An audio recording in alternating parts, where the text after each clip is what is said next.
Boa noite. Vamos cometer mais uma live com a Elange e dessa vez ainda com uma expectativa ainda maior, além da habitual, que não se sabe se eu vou conseguir fazer a live funcionar. O Marcelo Madureira acaba de me perguntar qual é o link. Eu estou há 2 dias explicando para ele que é pelo Instagram. Ele que é uma fera de internet. Então eu até fico em dúvida se eu saio, espero ele confirmar, ou se a gente vai batendo bola.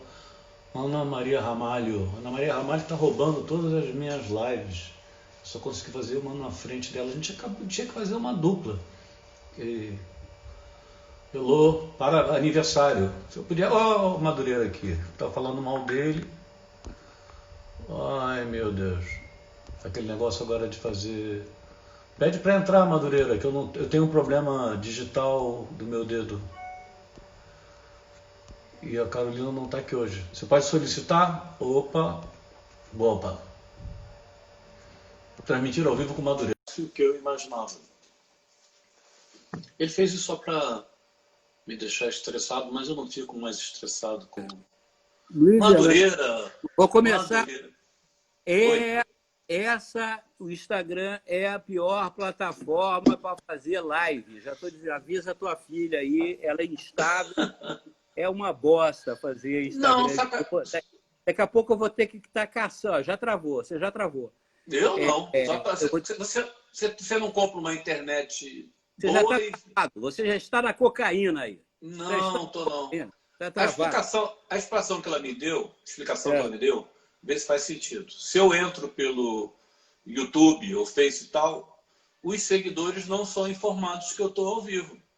Não, o que você tem que fazer é uma chamada através do Instagram para que as pessoas vão numa plataforma que não precisa ser YouTube, pode ser uma outra plataforma mais estável. Mas vamos lá matar Você está com um fundo cada vez mais bonito aí. O fundo, eu digo sério. O seu fundo eu já conheço também. Não, mas eu não mudei muito, não. Mas é tudo pensado, tá? Não, você fez uma... Tem uns bonecos ali. Não, são os Beatles. Aí que tem um leão de cane, 2 M's, uma bandeira do Brasil do Romorão sem miolo. Tudo simplesinho. Isso é meu universo. Capa de livro, mas não, vamos lá. Bota aí esse... Você está no celular ou está no computador? Celular. Então, abaixa ele um pouquinho, assim, que você está parecendo um peru, assim. Aí, bota assim na mesa mesmo? Bota mais para baixo. Bota mais confortável. Bota mais gostoso para você. Uma coisa mais mas aí... Assim? Aí você aí tá cortando mesmo. Você usa óculos Varilux. Aí tá bom. Tá melhor. Tá. Eu resolvi subir porque estava dizendo que eu ficava olhando muito para baixo. Pô, vai você ser tá olhando assim, muito para baixo. Vai ser um manual de mídias sociais. Não, parecia um peru dia 30 de dezembro. Ou 23 de dezembro. Não, porque eu não teria, porque se não teria lá, porque eu teria morrido de véspera. Não, mas a véspera ali, a véspera. E aí, Marcelo, o que manda, chefe? Não, olha lá. Você fez. Oi? Você quer ficar falando ou pode? Eu não me incomodo você ficar falando, não. Não, você que manda, pô. Mandar em você ainda não apareceu. Você é o comandante, eu sou o pau mandado, como sempre foi. Trocadilho do carilho. Você fez a piada, que eu imagino que você não ia dar porrada em mim para valer, mas eu nunca tive, tem que falar, briga física. Você já saiu na porrada com alguém na vida? Não, porque, cara, eu pratico judô, eu sou faixa preta de judô. Eu sei, eu citei isso. E eu pratico judô, vou te dizer, eu estou com 62 anos, então são praticamente 50 anos de judô. E eu tive a sorte de ter grandes mestres, grandes senseis, entre eles o Jorge Castriot Medi, falecido há uns 3 anos atrás, que com 85 anos, até os 85 anos, ele foi meu professor. E o judô me ensinou muitas coisas, principalmente que não se bate nos outros, né? E em muitas situações, o judoca não sai na porrada com ninguém. Mesmo mesmo apanhando, né? Que um cara mais forte que você se defende no sentido de não se machucar. Você não machuca ninguém, para quê? Né? O judô é defensivo, é isso? Não, até o Aikido é mais defensivo que o judô. O judô, para começar, é um esporte, tem muito a ver com filosofia. Tem vários caminhos no judô, inclusive o judô de competição, que é um dos caminhos do judô. Eu pratiquei vários caminhos de judô. Hoje, agora com a pandemia, não está dando. Mas eu pratico o judô, que é um judô de kata, de estilo, de micromovimento, muito técnico e também de muita filosofia e tal. E eu sempre tive bons mestres, o Leopoldo De Luca, o Eurico Versari, que desde criança me ensinaram que, olha, você veio aqui para aprender a bater os outros? Não é aqui não. Você vai ali na loja da esquina, compra um revólver e você vai ser mais bem sucedido. Isso com 12 anos eles já falaram e eu aprendi. E o Jorge Medi... tanto que o judô foi fundado por Jigoro Kano, que é um pedagogo. Ele era um pedagogo, um filósofo e pedagogo, em plena Revolução Meiji, né? Na era Meiji do Japão. O judô não tem nada a ver. Quem quer aprender a bater nos outros vai fazer jiu-jitsu, vai fazer... É muito feio bater nos outros. Entendeu? Então foi só uma provocação mesmo. Nunca saiu Olha na porrada. só. Não, mas eu já tive vontade. Eu já tive no limite também, mas como você falou, eu sempre fui baixinho, folgado, então o limite era a altura do adversário, na maioria das vezes. Eu vou dizer uma coisa para você, Erlanger. Eu acho que nós que somos assim, vivemos da palavra, vivemos da retórica, eu acho que uma boa retórica, uma boa fala, esculacha, vale mais do que dar 100 socos na cara de um sujeito. Né? Eu tenho essa... você também tem essa capacidade de realmente, às vezes, você com uma frase, ou às vezes ou uma palavra, né? Velhaco, né? Eu adoro essa palavra, velhaco. E com humor, então, humor é uma... Não, você não passa no teu caso, velhaco. No teu caso. Ou então eu uso muito, olha, eu não bato em gente mais boa nem mais forte do que eu. Pelo que eu calculei... Você continua fazendo análise? Claro. Então, pelo que eu calculei aqui, você praticamente faz análise ao mesmo tempo que você faz judô. Você faz desde os 14 anos. Não, eu comecei a fazer judô com 12 para 13 anos. A análise eu comecei com 17, 18. E você continua sendo como uma pessoa que não se relaciona bem com as pessoas, irracível? Rapaz, o problema não sou eu, o problema é a humanidade.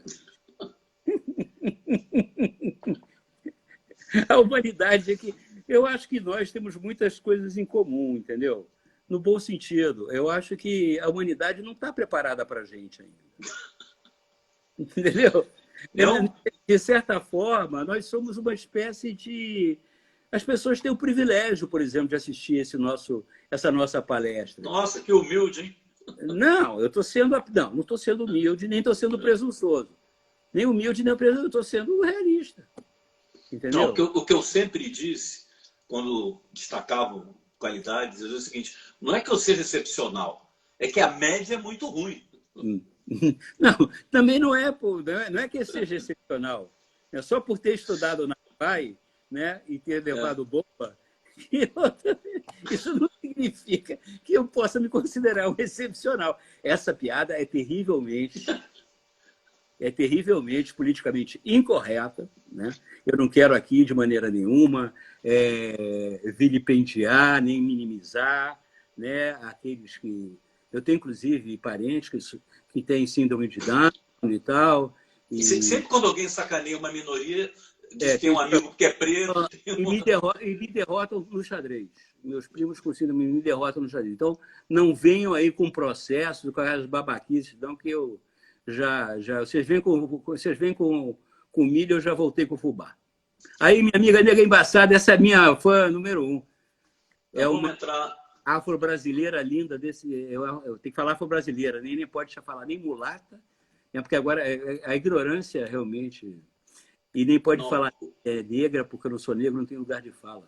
não, o correto agora, eu discuti com quem tem lugar de fala, o correto agora é preto. Eu sempre achei que o preto era um equívoco, porque preto era uma cor e negra era uma raça. Mas a palavra negra tem um peso da escravidão e tal, o correto. Mas vamos falar sobre o politicamente correto mais lá para frente. Aqui tem um pedágio que é contar a história de vida para a gente ver se entende como é que surgiu esse Madureira. E eu já sei que, primeiro, eu nem sabia que você é de Curitiba filho de perigosos comunistas. Não, não é assim, não. Léo, até estou escrevendo sobre isso, eu vou fazer aqui como é que chama? Um spoiler. Não, eu sou paranaense, sou de Curitiba, nascido e criado, e meu pai era da democracia cristã. Meu pai era capanga do Ney Braga. E era um democrata de raiz. E eu tinha um tio que era da Arena e tinha um tio que era do Partidão, do PCB. E eu fui criado neste ambiente. A lenda familiar diz que com 2 anos de idade, o meu pai já me levava aos comícios e a campanha para governador era o Ney Braga pelo Partido Democrata Cristão, se não me engano, também era uma coligação com a UDN. E do outro lado era o Nelson Maculan, pai do ex-reitor da UFRJ, o grande cientista, o Nelson Maculan Filho. E aí meu pai, depois do último discurso do Ney Braga, meu pai chegava no microfone comigo no colo e falava: "E Nelson Maculan, o que é?" Aí eu respondia: "Bunda suja!" E a multidão vinha abaixo. Isso eu não lembro, mas se conta na família e talvez tenha daí essa minha fascinação por multidões, né? Mas você foi para movimento clandestino, não foi? Não, aí com o passar dos anos, eu tinha grandes embates com meu tio Celso, por exemplo, com relação à guerra do Vietnã. Eu era filho temporão. A diferença de idade para os meus irmãos mais velhos era 8 anos. Então, eu vivia num ambiente absolutamente inadequado e precoce. Então, com 12, 13 anos, e assim, desde pequeno, eu vivia política. Na casa do meu pai tinha reunião política todo dia. Então, a política me lembra cigarro e uísque. Né? Eu ficava no colo do meu pai, né? Todos fumando, tomando uísque, e eu prestando maior atenção. Isso eu me lembro. E com o golpe de 64 e tal, o meu tio Domar Campos se escondeu na minha casa, ele era do Partidão, aqui de Niterói, e ele me doutrinou. Né? E aí, quando eu vim para o Rio, meu pai era do Banco Central, quando eu vim para o Rio, eu fui para o colégio de aplicação, e no colégio de aplicação da Lagoa, FRJ, era extremamente politizado. E ali eu me aproximei do Partidão, até pelo entendimento que eu tinha. Eu achava que realmente a luta armada, o foquismo, não ia levar o Brasil a bom termo. Não ia, eu achava que o caminho para a Revolução Socialista... Né, eu já era eurocomunista, eu era terceira via. É verdade, inclusive eu representei, eu tive no Congresso do PCI em 1986 em Florença. Eu era totalmente... Nossa. Eu era da direita partidária, eu era da direita, né, partidária. Então, eu achava que somente através da política, da política institucional, que você ia derrubar a ditadura. Né? E aí, a partir talvez quando eu entrei para o partido, em 1970, foi naquele ano, 75, eu acho. Foi quando o MDB tinha derrotado a Arena de Norte a Sul do Brasil, numa articulação, inclusive, que foi coordenada pelo Partidão. E aí, o que aconteceu? Todo o Comitê Central que estava no Brasil, porque uma parte do Comitê Central ficava no Brasil, outra parte estava fora, foi assassinada. Foi assassinada. Né? O Montenegro de Lima, o Capistrano, todos que estavam no Brasil foram assassinados pela CIA, né? A CIA e os órgãos, porque foi uma ameaça clara, né? E concreta à ditadura. Foram anos terríveis, né? Era muito complicado naquela época você viver numa organização clandestina, né? Em que havia tortura, né? Não na organização clandestina, né? Não, claro. Mas havia uma repressão que torturava, que prendia e tal. E meu pai, um democrata sempre, ele percebeu que eu estava no PCB. Ele não era... Meu pai, inclusive, ele contribuía com dinheiro para o partido desde a época da democracia cristã, que essas coisas bem... Chamava de Simpa. O fundo partidário. Quem não era do partido e ajudava, eles chamavam de Simpa. Não, eu vejo, não, eu sei. A maior parte hoje da nata do pensamento brasileiro, ou foi círculo do partido, como dizer, ou foi próximo do partido, ou foi do partido. Então, o PCB, eu me orgulho, porque foi a maior escola de quadros que esse país já teve, porque o PCB obrigava a gente a estudar. E a estudar textos de Leandro Conder, de Carlos Nelson Coutinho e tal. E nesse de estudar o marxismo, estudar a política, trouxe dentro de si a contradição hegeliana, né, o germe, que próprio nos fez sair do partido e caminhar na direção da social-democracia. Né? E hoje eu me considero, Erlanger, um democrata, um liberal, um pouco à esquerda, às vezes, um pouco à direita, mas é o que eu me considero. E esse nome Madureira não tem nada a ver com o partido, porque quando eu estava na escola de engenharia, com um amigo meu chamado José Leon Zilberstein, que é irmão do Davi Zilberstein, aí, nós montamos um circo para animar festinhas infantis, que naquela época não tinha de animador de festa. O nosso concorrente era o Palhaço Carequinha, que era Mega, né, que era global, e tinha o mágico Big Jones. E a gente inventou o Gran Circo Pescegonha, que inclusive Bussum, do Cláudio Manuel, participavam também. E como ele era o palhaço Cantareira, então eu vou ser o Madureira, os celebérrimos palhaços Cantareira e Madureira.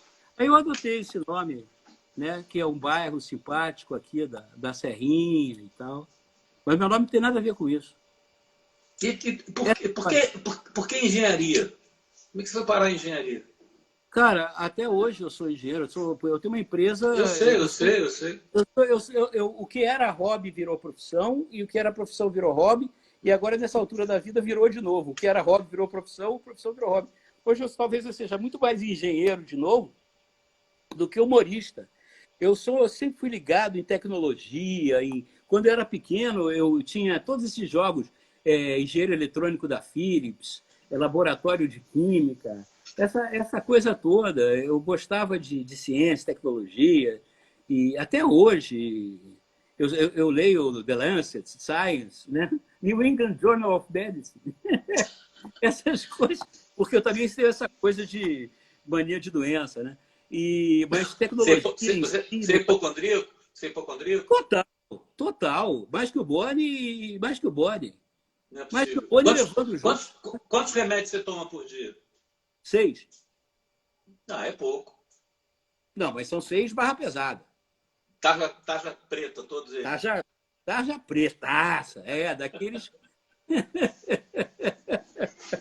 Bom, mas então o Cacete Planeta tinha 2 engenheiros, você e Lapenha.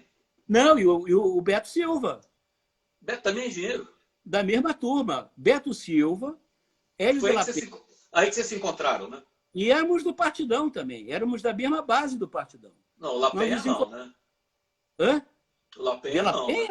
Claro que era comunista. Sim, ele escondeu o ouro aqui, não abriu, não. Completamente comunista. Não, ele era o nosso Patrício Lumumba. Vou cobrar isso numa outra live. Não, professor do Mobral. Então, estou chegando à conclusão que quando você foi professor do Mobral, não era para alfabetizar, era para doutrinar, né? Não, de maneira nenhuma. Meu pai era conselheiro do Mobral. E aí eu quis ser professor do Mobral por uma coisa... Eu tinha alguns planos. Eu queria ir para a London School of Economics. E, obviamente, não fui. Eu sabia que para London School of Economics você tem que ter essas experiências. Não significa só ser bom aluno e tal. Você passar um ano numa tribo de índio da Amazônia, dar aula. Eu dava aula lá no Pavãozinho, 2 anos. Bacana. Não, foi experiência inesquecível. E o método é o método Paulo Freire, mas eu fazia questão de não doutrinar. Uma coisa é uma coisa, outra coisa é outra coisa. Agora, o que eu fazia, eu pegava os meus alunos e aí eu levava para ir ao teatro, e levava na Sala Cecília Meirelles, levava ao cinema, levava para ver exposição de arte. E eu pagava tudo. Eu pagava do meu bolso a passagem de ônibus. A gente ia de ônibus, de rua. E durante muitos anos, meus pais agora é só minha mãe, morava ali na General Osório, e eu encontrava ex-alunos meus que falavam assim, olha, cara, você foi o único cara na minha vida que me levou a um cinema, me levou a um teatro, me levou a um museu. E isso muito me interessa. Porque eu mesmo verificava, Erlândia, que dado as condições de vida que esses adultos tiveram na infância, pouquíssimos tinham chance, realmente, de aprender a ler e escrever. Pouquíssimo. Você sabe que a gente ainda tem um índice de população acima de 16 anos de 3% de analfabetos e 40% de analfabetos funcionais. Para quem não sabe, é aquela pessoa que, quando escreve casa, não escreveu C-A-S-A, fez um desenho que vale 40%. O analfabeto funcional é o cara que é incapaz de interpretar um texto e é incapaz de também se comunicar através da escrita. Isso tem na universidade. O Eduardo Janetti, ele tem eu li um texto sobre ele, um número absurdo de universitários brasileiros são analfabetos funcionais. Os caras entram na universidade. Isso é uma grande ilusão, né, cara? Porque é um auto-engano tremendo. Porque a pessoa cria uma ilusão de que vai sair dali com algum valor. É triste. É triste, cara. Quando eu cheguei na Globo, aqui as minhas entrevistas são malucas porque eu falo pra caramba. Quando eu cheguei na Globo, o diretor de programação era o Busoni, obviamente você conheceu. Aí eu fui questionar para ele por que ele dublava todos os filmes, em vez de se ouvir a voz original, do De Niro, quem fosse tal. Aí eu falei, olha, uma coisa muito simples, o brasileiro não consegue ler as legendas. Não consegue ler as legendas. Tem que dublar porque não consegue acompanhar as legendas. Você tinha noção disso? Consegue acompanhar. Tem, sabia. Sabia desde a época da Globo. E tem uma coisa interessantíssima, que naquela época, na segunda, como é que é? Na sessão que tinha segunda-feira, resolveram programar a Central do Brasil. E foi uma grande polêmica. Isso vai dar brasileiro, vai dar merda. Cara, foi uma das maiores audiências. Aí eu falei, olha, vocês são os bobos, os presunçosos, e vocês olham o povo brasileiro de cima para baixo. O nosso povo sabe o que é bom e gosta do que é bom. É só você dar a ele a chance dele ter acesso. Entendeu? Porque o filme é excepcionalmente bom e deu 50 pontos no segundo horário nobre. Foi uma coisa extraordinária. Eu falei, porra, entendeu? Você fica achando que o povo não gosta de coisa boa? Ele gosta. A gente tem que dar coisas de qualidade para o povo. Aliás, eu acho que a TV Globo, antes começa aquele negócio de Globo lixo, a importância que a TV Globo teve e ainda tem na cultura brasileira é muito grande. E nós participamos disso, tenho muito orgulho disso, de ter sido contemporâneo de grandes atores, grandes escritores, grandes profissionais de comunicação. Grandes... E autores da literatura brasileira que foram para... os grandes. Autores. Então, é uma bobagem, é uma visão curta.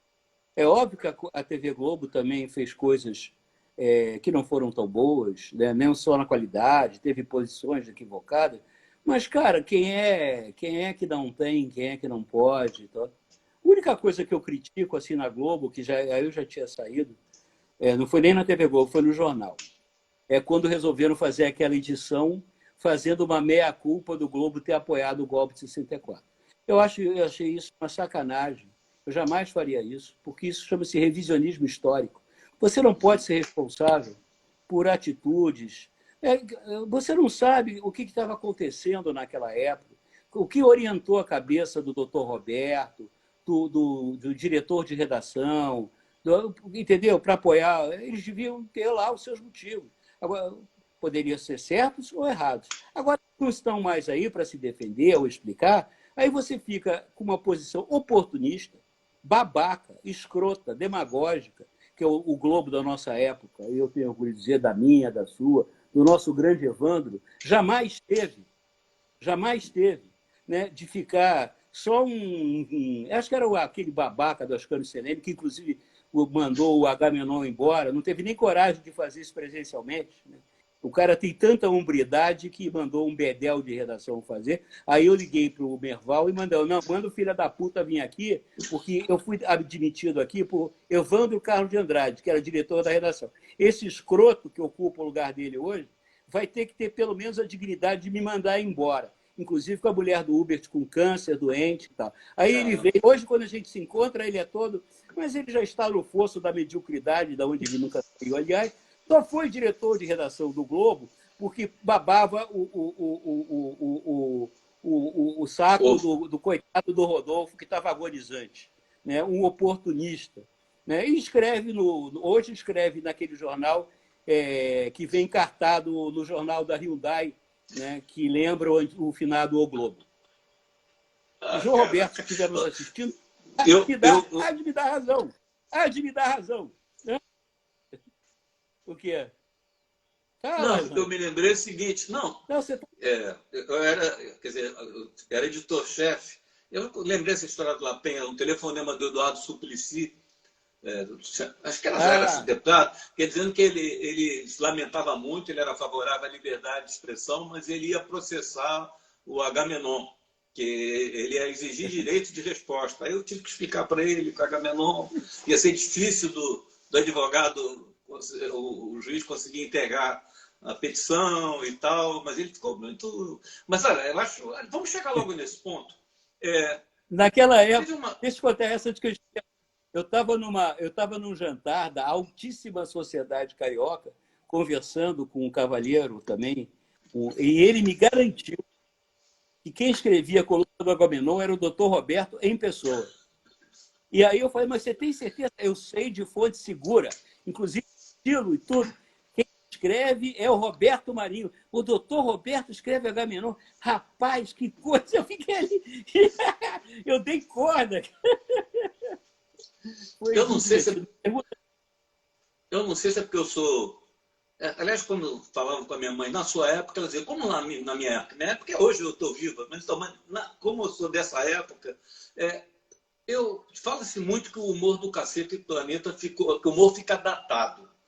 Eu vejo coisas agora que eu morro de rir, e mais ainda, eu vejo muita gente fazendo coisa que aparentemente é nova, quando na verdade vocês faziam. Eu queria saber o seguinte, saiu da Globo porque acharam que estava esgotado, ou como o La Penha falou, que chegou a um ponto de censura que não dava mais?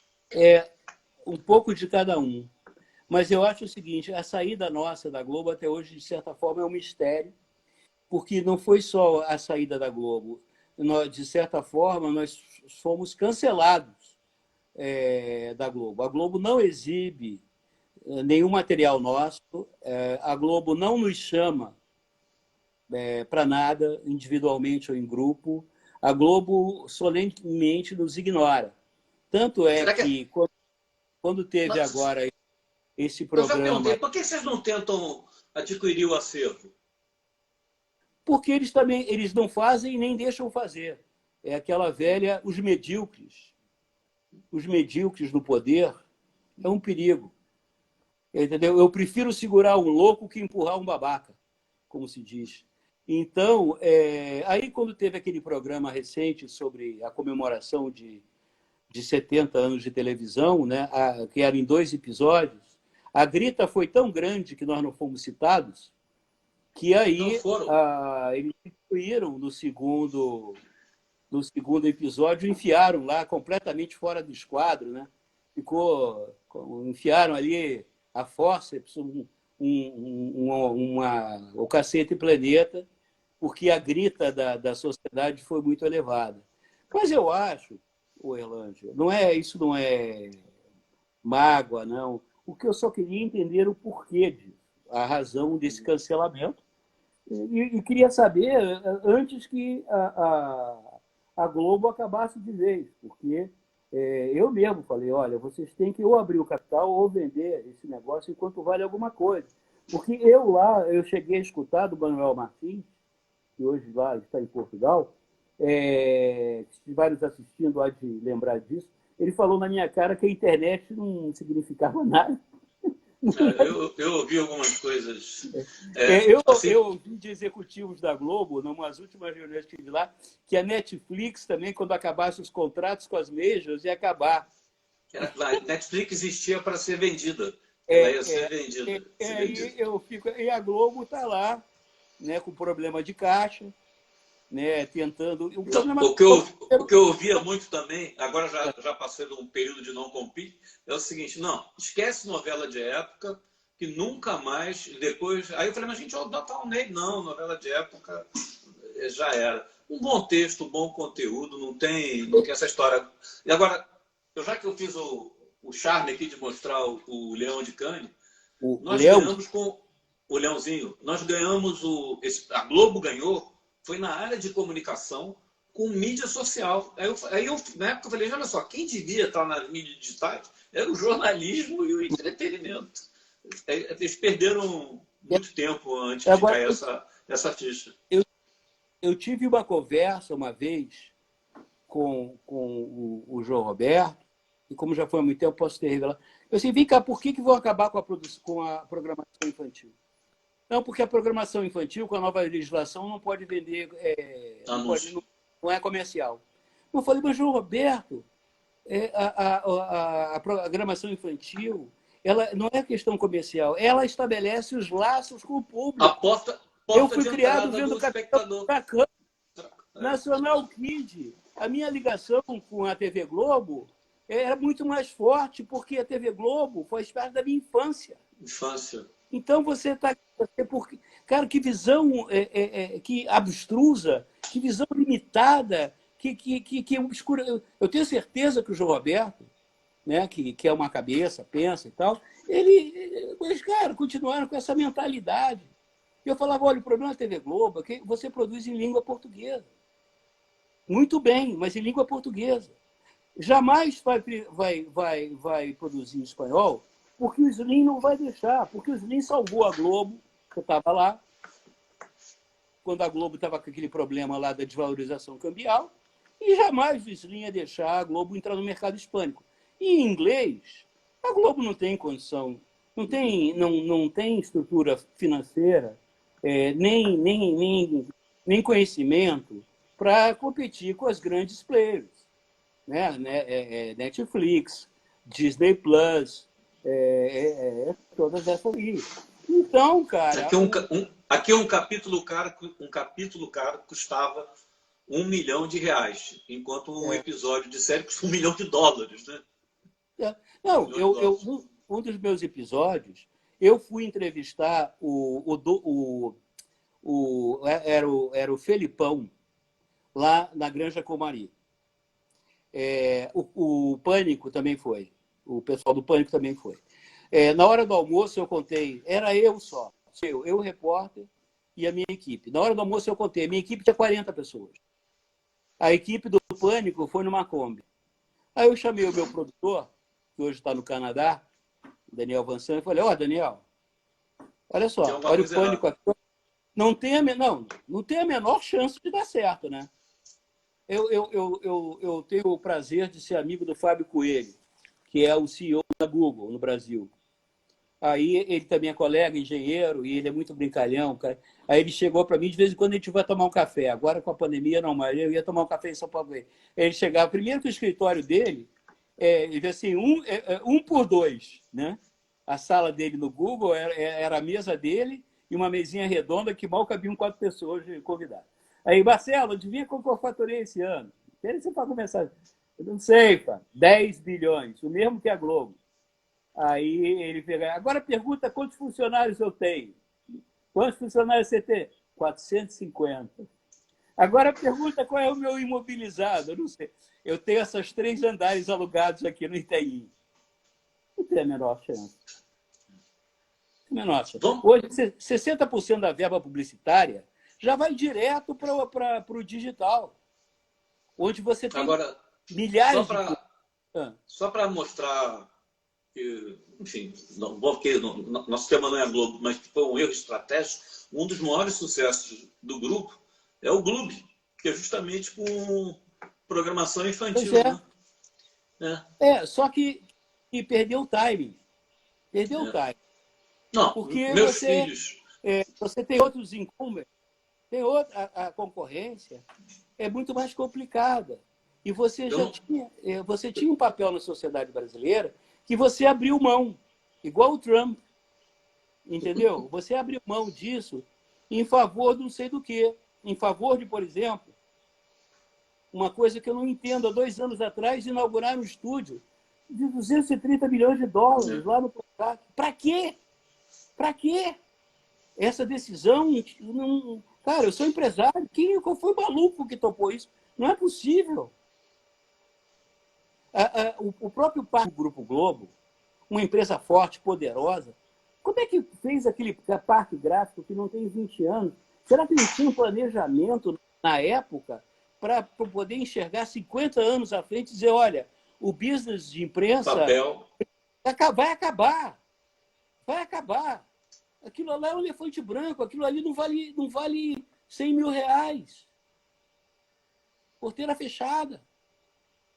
Quem quer? Bom, você está parando aí na Globo. Eu na época eu comentava, você tinha que pegar os diretores de núcleos, cada um ser uma produtora e contratar os serviços dele, mas tinha uma história que a gente não podia passar a expertise da Globo para terceiros e tal, achando que os outros não iam, enfim. Não. Mas vamos. Pergunta aí. Não, eu quero chegar no politicamente incorreto mesmo. Você acha que o humor, liberdade de expressão, eu tenho ouvido de muitos colegas seus, assim, que até no humor tem limite, não se pode brincar com minorias. O que você acha? Tem limite? Eu acho que tem limite? Tem, mas esse limite, eu acho que fica a critério de 2 pessoas, do público e do emissor, né? O do criador. O que eu vejo, por exemplo, um exemplo talvez bem bom, bem interessante, você já viu esse filme do Borat, o segundo? Vi. Continuação? Muito bom. Aquela cena final com o Giuliani, é uma coisa assim, é completamente chocante aquilo, né? Deu uma travada aí. Eu colocaria isso. Deu, agora voltou de novo. Começa. Quando começa, quanto mais tempo, o Instagram vai travando. Mas eu fiquei pensando, será que se eu fosse o Sacha Baron Cohen, eu incluiria na fita essa cena? Entendeu? Agora, eu respeito muito o Sacha Baron Cohen, e aí depois que eu vi o discurso dele, o discurso completo, não editado, sobre o filme, que ele fez lá numa academia, ele foi receber um prêmio e ele fez um discurso brilhante. Uhum. Inclusive uma crítica severa ao Facebook, ao Google, ao Larry Page, ao Sergey Brin, e principalmente ao cara lá do Facebook, que realmente é um cara do mal, né, que é o Zuckerberg. Aí eu entendi a profundidade do filme dele e a coragem que ele teve. Entendeu? O Sacha Baron Cohen, que é o cara que eu admiro. Eu acho que é isso a questão. Eu lembro muito da minha querida amiga Fay Gostroga. O problema do artista é esse, é a sua arte. Você tem que se surpreender com você mesmo, né? Acho que você, como um escritor e jornalista, você, né? A primeira pessoa que você quer surpreender é você mesmo, né? E enquanto você não quiser surpreender, isso eu já fiz, isso eu já escrevi, isso não vale, eu quero fazer diferente. Esse é o problema do artista.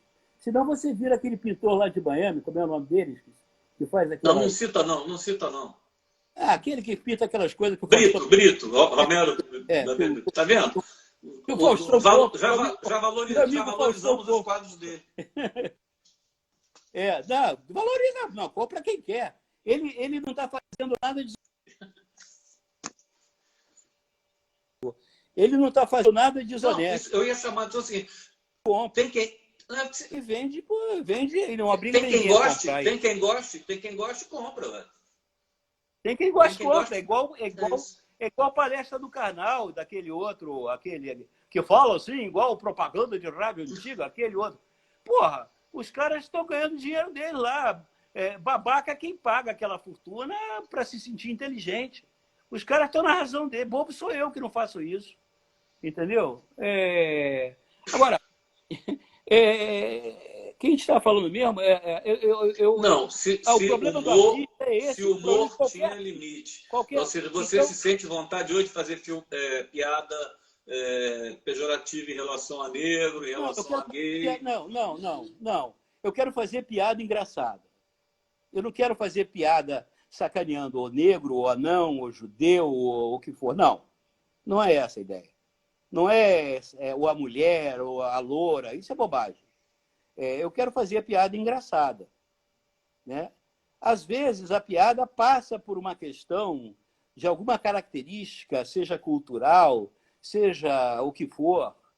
Mas, se ela resulta engraçada, na minha opinião, ela vale. Mas eu não ando atrás disso. Eu ando atrás de fazer humor. Hoje, a minha militância humorística, ela basicamente se resume ao Agamenon, que a gente publica lá no Antagonista. Que se você... tá tudo lá. E eu considero humor inteligente. Eu faço humor inteligente. Eu escrevo, primeiro, para mim, né? E depois, quem quiser gostar, que gosta. Quem não quiser não gostar, não lê. E eu acho que eu faço humor de grande qualidade. E eu lamento muito o humorista que fica fazendo piada em função do que o público vai achar. Eu só faço piada que eu acho engraçado. E realmente, nunca, nem quando isso não era tão chocante, eu ficava preocupado em fazer piada para agredir pessoas com determinada cor de pele, ou determinada ideologia, ou determinada religião. Nada disso. Eu queria fazer piada engraçada. Sempre fiz. Eu sempre fiz. A pergunta que eu acho que vocês estavam combinados, mas por isso que eu vou perguntar para você. No Roda Viva, você perguntou para o Lapin se tem uma piada que você se arrepende. Você que perguntou para ele, tem uma piada que você se arrepende de ter feito? Eu tenho sim, até na Globo, pelo seguinte. Eu vou lembrar, se você não estava lá, você estava no Globo. No Rio de Janeiro, graças a Deus não tem mais esse problema, as pessoas nem devem saber isso, mas no Brasil, no Rio de Janeiro, tinha um problema muito grave de bala perdida. Mas, graças a Deus, aos bons governos que a gente tem tido e tal, isso caiu no esquecimento. Naquele tempo, tinha problema de bala perdida. E a gente fez um programa todo cheio de bala perdida. E, naquela época, a Globo, o nosso deadline era 5 horas da tarde da terça-feira, porque a Globo tinha que gerar o programa para Belo Horizonte e São Paulo, para que, caso caísse aqui a energia no Rio, o sistema entrava automático. Então, a programação não caía. Então, até as 5 horas, você podia mudar o programa, reeditar, qualquer coisa, até 5 horas. Pois bem, nesse dia, por volta de 5 horas da tarde, uma menina, uma criança, foi morta em Vila Isabel com uma bala perdida. E eu fiquei desesperado, porque eu falei, cara, não pode. Fudeu, não pode. Não, eu fiquei completamente abespinhado, eu fiquei arrasado. Tentamos, inclusive, mas não era possível. O programa já tinha sido gerado. E eu fiquei, não foi, cara, um problema, ou não teria o programa, ou ia com aquela piada. E eu lamentei muito pela criança, fiquei imaginando a família da criança, né, se por acaso, qualquer dia assistindo aquele programa, né, eu me arrependi muito. E aí, Foi por isso, exatamente por isso. Mas isso é num tempo antigo, que é só, né? Você nem deve lembrar, você não era nascido. Tinha problema de bala perdida no Rio de Janeiro, de violência, de roubalheira. Graças a Deus, hoje Isso acabou, né? já Acabou. isso é passado. Hoje é balachada, não é bala perdida, é balachada. Você, Ontem mesmo, uma você... menina, Não, na uma época, menina. na hora, tomou um tiro na hora do parabéns, cara. Isso é inacreditável. desolador. É incrível. Como é que é? Eu saí do Rio, fui para Lisboa, voltei. São os mesmos problemas. Quer dizer, os governantes sabem. Você não suportou aquela violência de Lisboa, né, Hernando? Não. Para mim foi aquela coisa meio do que dizem que o Tom Jobim dizia de Nova York, né? Erlândio. Não, é uma Do Instagram. Instagram é uma foda. cidade maravilhosa. Você tem que aumentar o teu Tá pacote aqui em algum lugar. Você é pão duro, tem que aumentar o pacote teu aí da internet, pô. Não é Instagram, eu já te falei, ó. Mas por que o meu não tá? Merda, eu Como entendo. é que o meu não tá? O meu não tá e o seu tá? Porque porque aqui eu tenho um problema eu moro perto de montanha e tem problema. Tem problema. Só Instagram o pacote aí. Aumenta o pacote aí. Não, aqui eu tenho fibra ótica. Você está pendurado na fibra ótica, eu também. Mas eu estava te falando, quero que eu te falar uma coisa interessante. Dos mesmos problemas, não, bala perdida. Que você não aguentou. Você não aguentou a violência de Lisboa. Yeah. Você não aguentou a barra pesada de Lisboa. Arregou. Né? Porque tu não morou em Copenhague, rapaz. Tu não morou em Oslo. Aquilo ali que é Dodge. Lá é Dodge. Lisboa é brincadeira perto lá de Oslo, Reykjavik. Ali, cara, só bandido. Foi. O Rio de Janeiro não, essa paz, essa tranquilidade. Tem aquela frase do Tom Jobim sobre Nova York, né? Que Nova York é uma maravilha, mas é uma merda. Rio de Janeiro é uma merda, mas é uma... Mas para mim foi, na verdade, saudade de família. Eu tenho uma família muito grande, não sei onde é que eu estava. Era assim, estava muito chateado com o Rio, com o Brasil, mas aí um ano foi suficiente para dizer, não, meu lugar aqui mesmo, não tem como sair dessa. Olha só, me arruma um bico em Lisboa, cara. Me arruma lá. Não, o mercado é horroroso. Vou tocar fácil. O mercado é horroroso. O mercado é horroroso. Não, os mas salários são baixíssimos. Ah, isso pode ser. Não, mas eu trabalho aqui, eu trabalho hoje totalmente remoto. A Flox está indo muito bem, graças a Deus, e eu posso trabalhar de lá tranquilamente. Isso que eu queria que você falasse aí. Como é que chama? A Flox? Flox? Você virou o Roberto Marinho da internet, é isso? Não, quem me dera ter a capacidade do Dr. Roberto. O Dr. Roberto, cara, é um ícone. Mas eu sou hoje um tycoon do mundo digital, de uma produtora de conteúdo digital chamada Flox. Flox, que quer dizer buceta, em polonês, dos anos 20, porque o avô do Bussunda me ensinou isso, que a primeira palavra que ele aprendeu em português foi sorvete de flocos, porque Flox era buceta e eu... Tinha a menor ideia. Em homenagem ao Freud eu juro que eu achei que era de flocos mesmo. Não, eu fundei a caceta, tinha que fundar a buceta também. Fundei a caceta, agora é a buceta. E temos os conteúdos, estão fazendo um trabalho espetacular. Mas explica, assim, você tem vários canais? Temos canais e também fazemos trabalhos para empresas, para think tanks. A gente ensina as pessoas a se comunicar no meio digital. Né? E basicamente isso. Só com tecnologia. Com a forma. Projeto pessoal seu. Diferentes plataformas. Oi. Projeto pessoal seu, assim, nessa área de humor. Esse projeto é meu e do Pedro Paulo Magalhães. Oi? Não, mas assim, você, Marcelo Madureira, projeto pessoal seu, na área de humor, de criação, é só o canal que você faz e o Agamenon? Não, agora eu comecei a pensar em fazer as minhas memórias. Inspirado no Nelsinho Mota, no nosso amigo Nelsinho, que publicou agora o De Cu pra Lua, eu estou pensando em escrever as minhas memórias, né? Inclusive, se você quiser que eu escreva bem de você, porque você é evidentemente a parte importante da minha memória, depois você sabe a minha conta bancária, né? Então, é claro, você depende da sua generosidade. A minha generosidade com você foi meu chefe. Você foi meu chefe do jornal.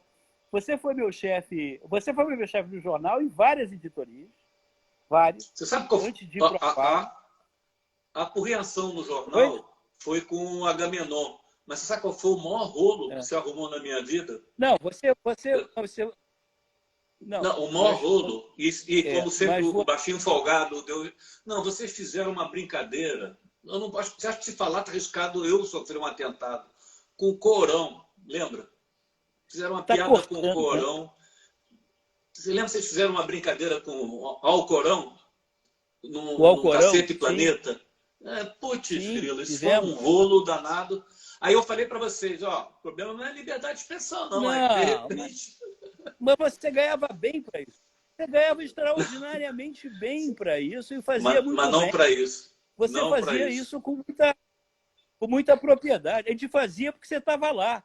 Se você não estivesse lá, a gente não fazia. Essa naba é o Erlande Segura. Oi? Eu no Globo, editor-chefe, eu nunca vetei nada. Só tem uma história que eu já contei aqui, do Miguel Paiva. No dia que morreu o Senna, ele veio o Chico Caruso tinha saído e ele tinha sumido. Aí ele veio com a charge, era o Senna batendo e o São Pedro dizendo, entre sem bater. Aí eu peguei, olhei para ele e falei, olha, Miguel, você me conhece, eu não censuro nada, mas você tem ideia de que vão tacar fogo nas bancas de jornal, descobrir onde é que você mora e tal. Vou te dar uma sugestão, volta, reflete mais um pouco e me traz de volta ele voltou com uma nova chave. Vocês também botaram o galho dentro, não tinha uma manchete que vocês fizeram? Tancredo está cagando e andando e vocês não publicaram? Não, isso foi no Planeta Diário. Não, eu até teve um episódio só. O saudoso Evandro Carlos de Andrade, ele me dava esporros monumentais, porque eu não sei, ele nunca ligava para o Uber, ele ligava para mim. Não sei se porque a gente morava perto ou porque, mas olha, no final. Pode falar. Por admiração. O Evandro ele só era bravo com quem ele admirava. E ele tinha um negócio assim. Ele me ligava nas horas mais improváveis, 1h da manhã, 11h da noite. Eu durmo cedo. E era assim: você quer me foder? Você era sempre. Você quer acabar comigo? Aí, mas o que foi? Aí a gente começava a debater palavra por palavra, parágrafo por parágrafo, e no final passava. Só teve uma vez que ele cortou. Uma vez que ele cortou, porque foi quando pegaram o coronel que comandava o regimento Sampaio, aqui em Realengo, que é um regimento heróico da Batalha de Monte Castelo, da infantaria brasileira. Pegaram, inclusive o apelido dele era um cara brabo, era um cara rígido, era um cara que a tropa detestava, e o apelido dele era Toquinho da Maldade. E não é que pegaram o cara dando a bunda numa praça, dentro de um Fusca? O Globo não deu. O Globo não deu essa notícia. Então, quem deu foi o militar. O Globo não deu essa notícia. Não, o militar deu a bunda. Era o comandante do regimento Sampaio. E provavelmente o ministro do Exército, porque os jornais populares todos deram. Todos deram. O Globo não deu. O Globo não deu. Não deu esse furo. Não deu esse furo. O coronel deu esse furo. O Globo não deu esse furo. Aí a gente escreveu o Agamenon todo, de cabo a rabo, principalmente o rabo. O Toquinho da Maldade, o bicho papão gostava de sentar na boneca.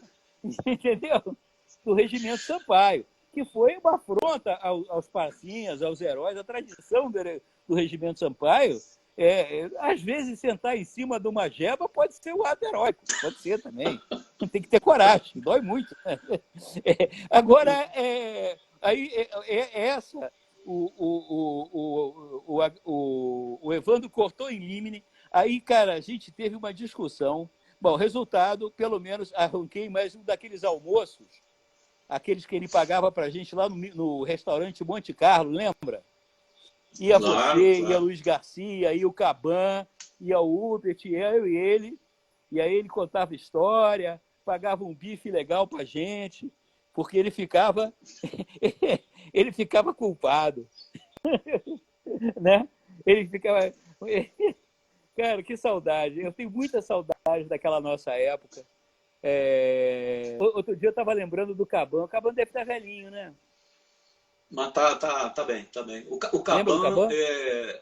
só quem Hein, acompanhou o jornal... Hein? tá bem? Eu Pô, não um tenho beijo dado com do ele, mas eu sei Caban. que ele tá, Aquela turma toda sei que ele tá boa. bem. O Caban, não sei se você sabe que quando o Evandro assumiu, ele já estava lá.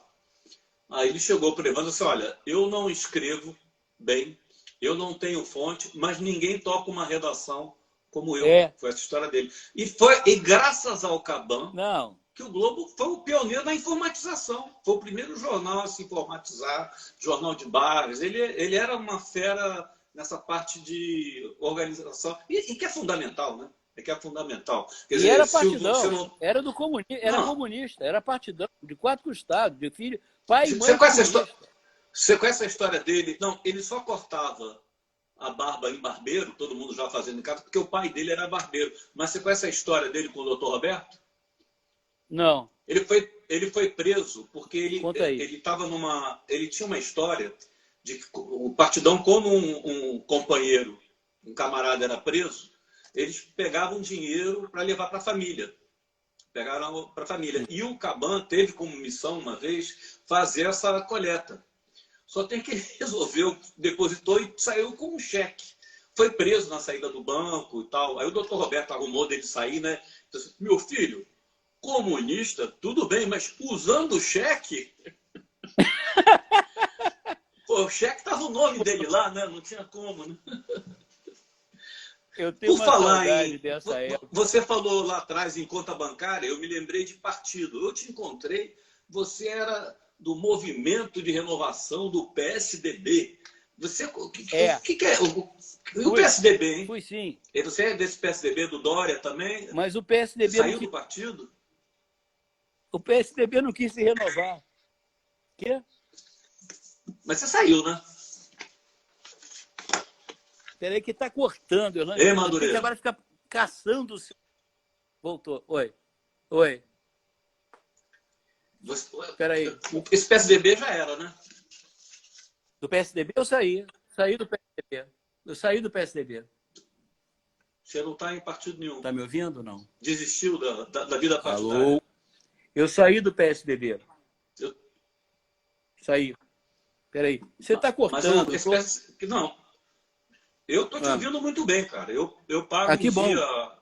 Hoje eu tenho... Arruma um qualquer aí, cara. Você está rico, você é da diretoria. Você ganhava bônus, eu não ganhava bônus. Não, entra no LinkedIn. Você sabe que... Entra no LinkedIn, está escrito assim, Open to Work. Eu estou atrás de trabalho, não estou com boi na sombra, não. Mas você, cara, já estou vendo aqui, você já tá fera aí no digital. Mas, cara... Não, mas eu queria saber o seguinte, você desistiu da vida partidária? Você Desisti. Política chega? Eu fiquei com saco cheio. Não. Política, você e eu, nós somos animais políticos, né? Enquanto a gente existir, agora, como militância, como não. Eu como cidadão, como brasileiro. Eu como entrevistador, eu fiz essa pergunta para te pegar lá atrás. Você falou a única maneira de mudar você não vai me pegar, é através da política. Eu não sou disso. Eu sou viado, não. Olha o politicamente incorreto. Não, eu acho que eu já dei a minha contribuição. A mudança é pela vida política.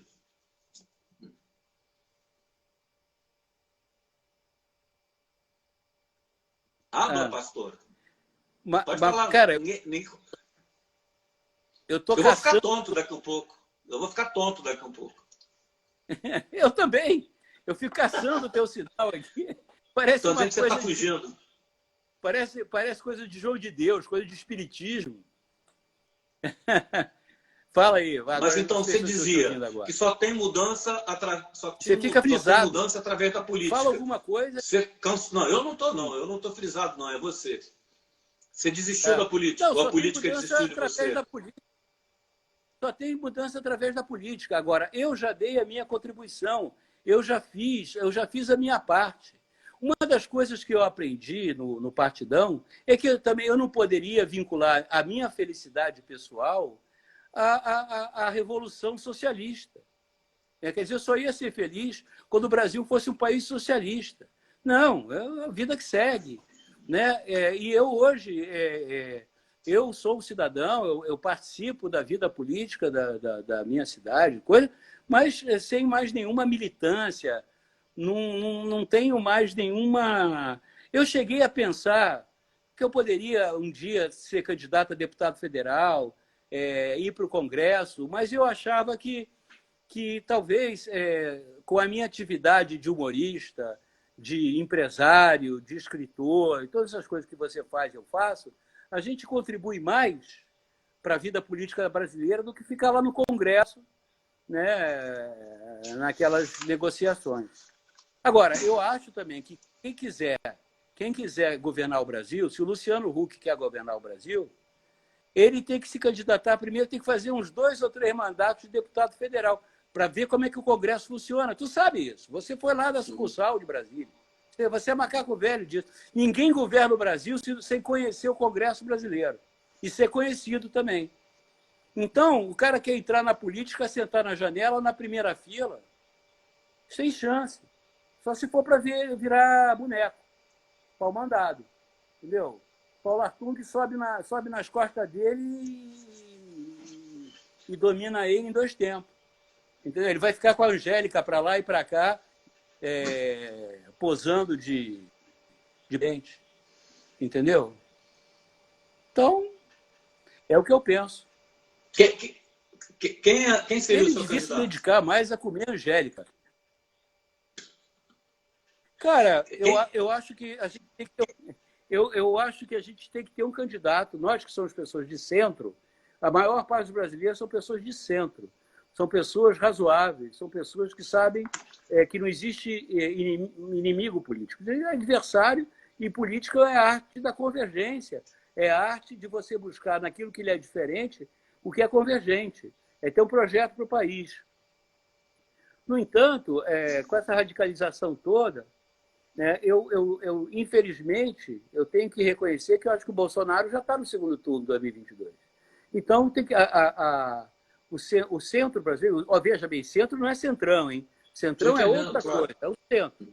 Né? Nós, que somos pessoas de centro, sociais-democratas, ou mesmo pessoas de direita, mas que são liberais, de centro e tal, a gente tem que ter um candidato competitivo. Eu acho que o Sérgio Moro pode vir a ser um candidato competitivo, mas ele tem esse mesmo problema.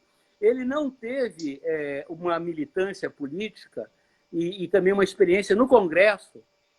Porque, cara, todo presidente, para você governar o Brasil, você tem que governar com o Congresso. Você tem que governar com o Congresso. Para o bem ou para o mal. Tem que estabelecer os perímetros, até aqui eu vou, aqui eu não vou. Mas se você tentar governar sem o Congresso brasileiro, independente do perfil que ele tenha, você cai, ou você não faz nada. Entendeu? Você sabe que isso é um problema que eu vivo falando aqui, que eu cobri a Constituição. A reforma constitucional de 88, não é uma constituinte, ela foi toda redigida para implantar o parlamentarismo, como queria o Jobim e o Covas. Só tem que ignorar que o Sarney manteve o presidencialismo. Então, nós temos uma confusão, que o presidente não pode... se não ganhar o Congresso de alguma maneira, não governa. Não governa. Está me ouvindo? Agora estou. Fala. Tá procurando tu. Eu vou encerrar eu tenho uma pergunta padrão de encerramento, que é: que sonho você espera ver realizado em vida?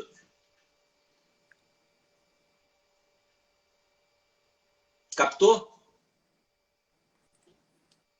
Não estou ouvindo a pergunta. Espera aí. A pergunta é, que sonho você imagina que vai ver realizado em vida?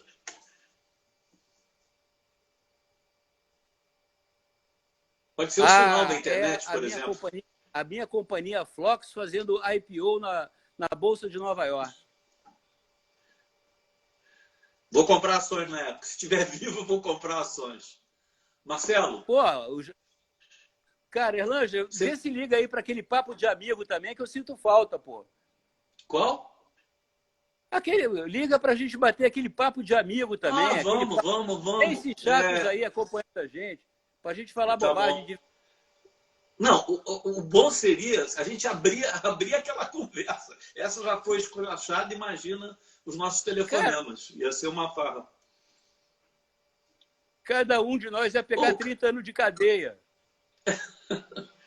Cara, porra, melhor é o Wi-Fi na tua cara. Deixa de ser pão duro. Pô, me ajuda aí. Me arruma algum qualquer, cara. Cara, eu sei, a vida toda eu fui assalariado. Você é empresário. Eu estou no lado do trabalho. Você que é o capital. Agora você me pegou. Vou te contratar. Tá bom. Estou open to work. Um abração, Marcelo. Valeu mesmo. Foi muito bom. Valeu. Tchau.